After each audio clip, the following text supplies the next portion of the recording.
Hey friends. So I am in the middle of editing a senior session and I just wanted to kind of show you guys how I would try to like draw out um, the clouds in a particular image. And this particular session ended up having some amazing like clouds and stuff in the sky. I mean, it was gorgeous. I think I might play with this one just because there's a little bit more detail. So if you happen to shoot on a day that has lots of clouds, like a cloudy, overcast day, which is what this was, then a lot of times I like to try to draw out as much of the cloud detail as I can. And so I want to quickly show you guys how I do that. So I already have my mastin applied here. I shoot um, in Camera Raw. That way I can kind of apply different presets and things like that. And right now I am a mastin fanatic, and this is Porta 400. Porta brings in a lot of yellows, so you just have to be a little bit careful with that. So one of the first things I'm probably going to do with this image is I'm going to straighten it. The horizon looks a little not straight to me, so I'm going to straighten it out, and I will eventually crop it some more, but just for the video's sake, I want to show you guys kind of what I'm doing. So the first thing that I'm going to do is I'm going to actually paint some exposure over the clouds. So I'm going to grab my brush and I'm going to select exposure because I want to bring the color of those down. So I'm just going to use a pretty big brush and I'm just going to paint over with exposure to try to draw as much details out of those clouds as I can. As you can see, it's already starting to do that, so it looks pretty cool. Okay, so I'm going to go here where it says Show Select Mask Overlay. I'm going to click that because I want to make sure that I did not paint any exposure onto our model, which I did. So I can kind of go in a one-to-one here and see that I've painted on her. So what I'm going to do is I'm going to grab the eraser and I'm just going to mask that paint off of her, or that exposure off of her. Right there. Perfect. And then I'm going to unclick the Show the Mask Overlay, and what I might try to do is just draw it down as much as I can. Like if I went all the way down, I mean, then you're starting to see that it looks totally fake. But I'm going to draw it down as much as I can because I want to create some drama to the image. So it's pretty cool. Right about there is what I like. And I'm going to click Done. And now what I'm going to do is I'm actually going to paint some clarity onto the same space. So I'm going to put my clarity, and I am a clarity fanatic, so I'm going to bump my clarity up big time. And I'm just going to paint over here. And as you can see, it's just bringing in like a lot of detail. And the fun thing is you can do this to your liking. So if you don't like how much clarity, then you can bump it down. So I'm going to first check and see if I painted on her, which I already know that I did. So I'm going to go in one-to-one here. I'm going to select the eraser like I just did before and just remove the clarity off of her. Like so. Perfect. Okay. So I'm going to uncheck my Show Select Mask Overlay. And this is where you can kind of play. So like I can bring it down. This is actually going the opposite direction and making it not clear. Just think clarity means like you're clearing something.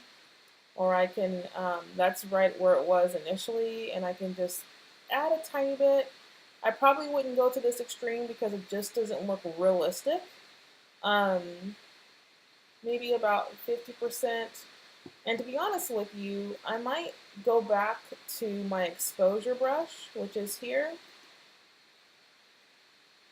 And I might just bump that exposure down, bring that exposure back just a tad. Just because I don't like when they look super dark. Maybe about there. Okay. So now I want to add some clarity to this grass, just to make this grass pop. So I'm going to select my brush again. I got my clarity, and I'm just going to brush over, and you can see it's just bringing a ton of details back into this grass. Perfect. Perfect. Okay. Now, obviously, this is like a lot. So I'm going to take it and just bump it down just a tad. I don't want it to be that overwhelming. Okay. So some of you guys might want to stop right here, but I'm going to kind of play around with this a little bit more. So I just want to do some things and do some cleanup. So let's go and see what the before and after look like. So if you go to here to soft proofing, I can see the before and after. Uh-oh, that's not the look I'm looking for. Damn. Oh wait, that's not the before and after. What is this thing doing? I lied about the before and after, and forget, I'm not going to waste my time playing around with Lightroom. Because what I want to do next is I want to drop this into Photoshop. So I'm going to edit this into Photoshop.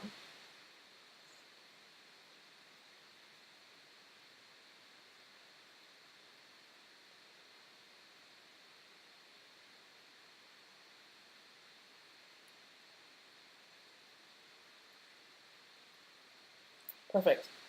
And I want to do some cleanup.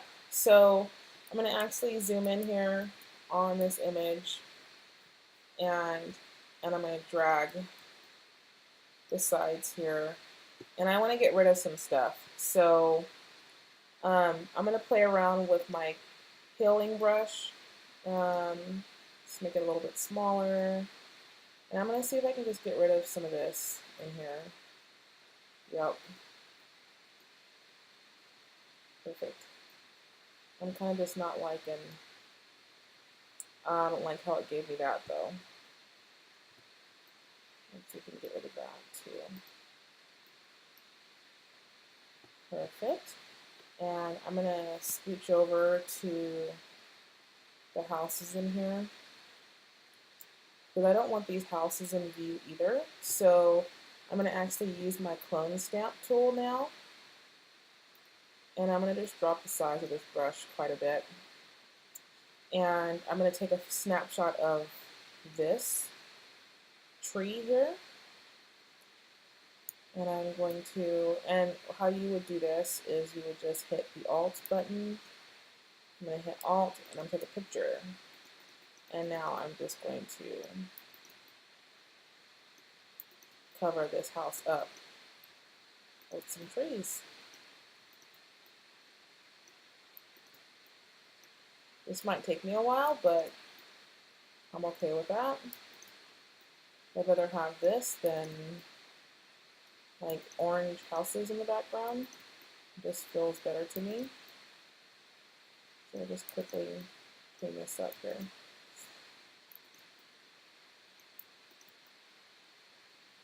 Okay. Using a small brush and a soft brush so it doesn't create any like harsh lines. Same thing here. And all I'm doing is I'm just continually taking like a snapshot of what I want, and then I'm painting over what I don't want. I actually have another video that I will link here with how I specifically use the clone stamp tool. So don't you worry. I got lots of help for you guys.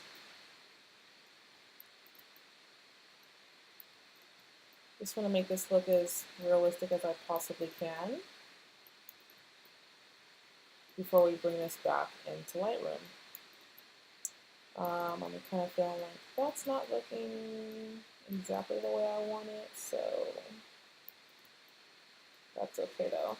Alright, let's drag and see what else is going on back behind her. Okay, so I think this looks good. I've got the nasty houses covered up. And I'm going to bring this back into Lightroom.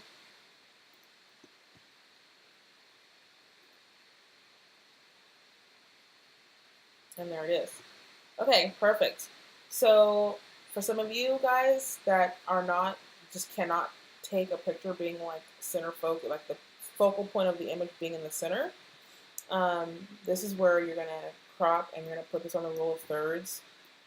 So I actually never put it on the exact rule of thirds because that bothers me, but I do like it when she's just a little off. So I'm thinking I might go about there. Just open it up. I want to get some more clouds in there.